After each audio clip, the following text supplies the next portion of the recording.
Welcome back to part 3 of wiring the API 2448 in my studio.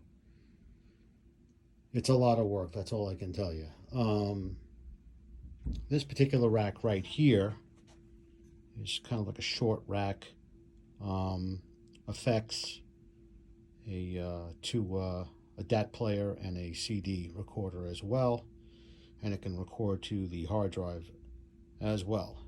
Right next to it, there's the 2-track 1/4-inch Mara, which could either be run at 30 or 15 IPS, inches per second.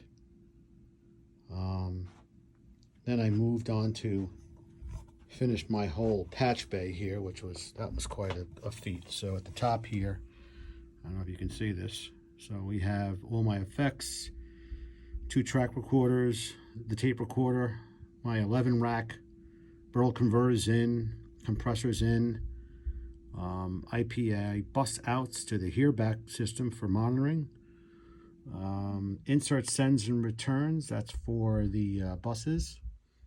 What do we got here? aux outputs to stereo returns.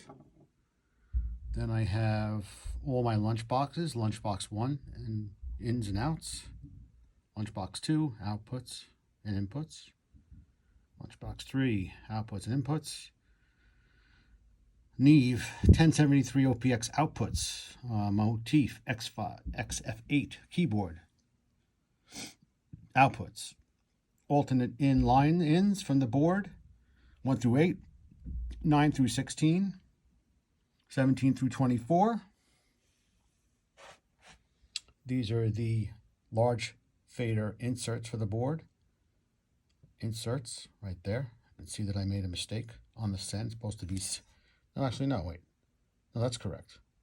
Insert sends to into returns. That's right. I thought I made a mistake there. Okay, so then the API 2448 small fader insert sends and returns. And then at the bottom we have your direct output to the API going into the Is Radio Studio inputs,